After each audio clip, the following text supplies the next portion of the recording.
Merry Christmas. It's a Christmas book review special today.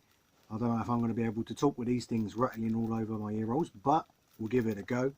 And I thought we'd have a look at A Christmas Carol by Charles Dickens as our Christmas special. Now, it didn't take me all too long to read. It's about 70 pages. It took me a couple of days. Commitment. And, well, we all know the story, don't we? A Christmas Carol, otherwise known as A Ghost Story of Christmas. That's the title it was released under. About a man named Ebenezer Scrooge, very greedy, very grumpy, anti-Christmas kind of man, who gets visited by three ghosts: the ghost of Christmas past, the ghost of Christmas present, and the ghost of Christmas yet to come, who ultimately make him see the error of his ways and amend his ways and become more charitable. I personally think every Tory MP in the House of Commons, and God knows there's a lot of them now, should read this. It should be mandatory reading, because it's the ultimate message is: don't be greedy, don't be selfish, or you will live a life of misery and you will die alone, and you will have nobody there to look after you on your deathbed, and nobody there to take care of your body when you die, nobody at your funeral. That was the ultimate message.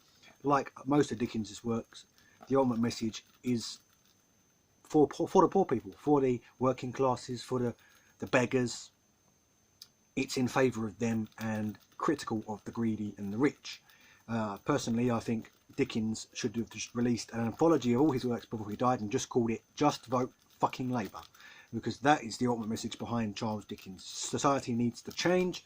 It needs to gear towards helping the poor, helping the needy the most, and the rich and powerful, they're just going to live a miserable life because they don't help anybody. They're not charitable. They're not caring.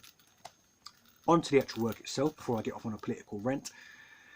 This was my first full-length exposure to Charles Dickens. I've started and restarted A Tale of Two Cities about 80 times. I've never actually been able to fully commit to reading it, but this was the first book that I actually sat down and committed myself to read, cover to cover, by Dickens. And I think part of the problem was A Tale of Two Cities I don't actually have a physical copy of. I've got it on Kindle, and I think part of the problem was that it's on Kindle and it's easier to get distracted on a phone, and it's easier to get distracted on a Kindle than it is to get distracted if you sit down and actually read a book and actually commit to reading a book.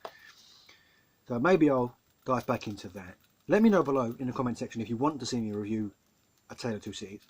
But Dickens's work, from what I saw here, this man was such a brilliant writer that I think he could probably describe paint drying on a wall and make it immersive and make it engaging and make you want to continue reading. That's what I got from this. I wanted to continue reading, and as I repeatedly say in these book reviews, wanting to repeat reading is a sign of a good writer.